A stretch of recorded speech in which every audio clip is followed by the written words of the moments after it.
Can a 6-minute speech change your life? Not this one. No, no. That would be, I wouldn't want to make those kind of expectations. People would ask, hey, how was Jay's speech? You're like, didn't change my life. Not really. But what if it could? What if a 6-minute speech, maybe another one of these speeches, could actually improve your life? What would that be worth to you? How much would you pay for it? Think about it. Think about the biggest problem you're facing, and someone could solve that problem for you in a 6-minute speech. How much would you pay? $1,000? $10,000? Isn't that how we should be valuing this, the solution, what it's worth to you, and not how much time it took?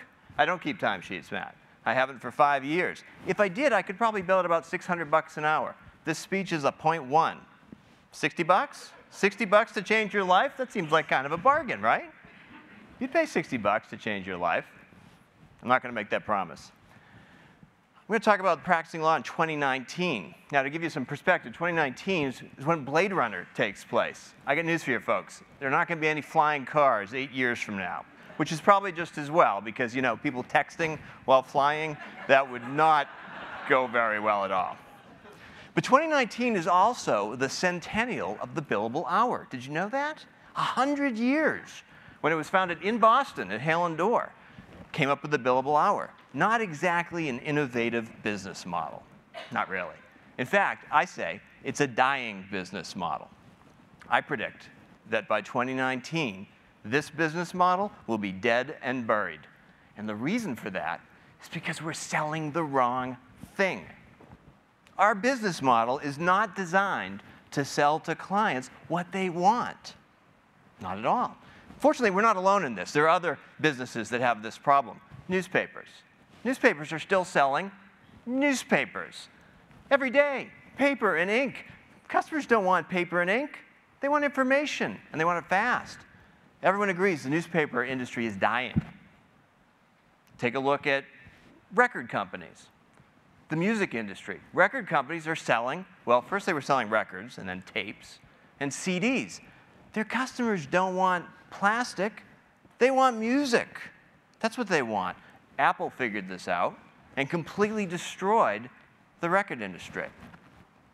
Selling the wrong thing is a bad business model. Take a look at this English menu.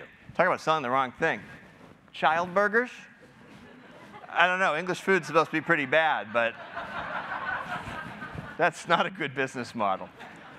Lawyers also sell the wrong thing. Now, I'm not talking about selling time. We all know we don't really sell time. We sell activity, right? Advocacy, representation, drafting briefs, drafting wills, real estate closings. It's activity. And the easiest way to measure activity is by seeing how long it took to do, right?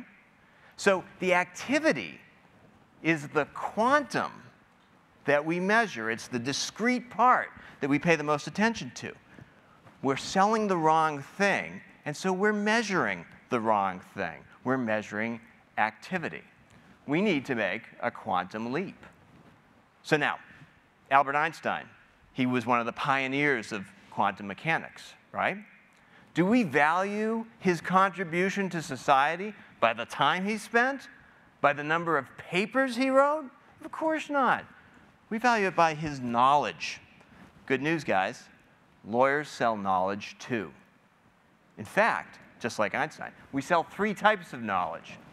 The first I call substantive knowledge. It's the law. It's what we learn in law school. It's what we study in the bar exam. When we do legal research, we're looking for substantive law. We become experts in that. That's the law.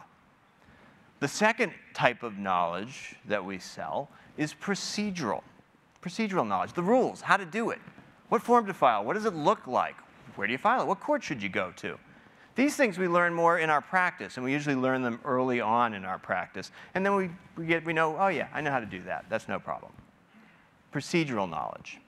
The third type of knowledge is probably the most important, and that's our judgment. We don't learn this in law school. We learn this at home growing up. We learn it from our families. It's part of our personality. We learn it through experience. It's judgment that's going to keep us from being replaced by Watson the computer or legal outsourcing. So now, how do you price knowledge? You price it by the value of the solution. Go back to my original question. What is the solution worth to you? That's what we should be measuring. What is the solution worth to the client, rather than how long it took? Now, lawyers are a pretty miserable bunch. Most lawyers are. And the reason for that, I believe, is because the business model we use measures the wrong thing, the busy work, the activity, and not the real value that lawyers give, which is the knowledge. This is a huge, huge problem. In fact, it's so big a problem that I've started a new company called Prefix to help teach lawyers how to price their knowledge. And I'm so committed to this. I believe this is so important. I'm actually closing my law practice to focus on this full time, because I believe that lawyers should be valued for their knowledge. And if we change that business model, you're going to have much happier lawyers. And we'll then be able to fix issues, all kinds of issues, like glass ceiling issues, work-life balance, diversity, pro bono. These are all issues that come about when all we do is look at hours and activity. So, I can't promise you flying cars in 2019, but if you stop selling activity and start selling knowledge, you'll be way ahead of everybody else in the future. It'll change your life, and it only took 6 minutes.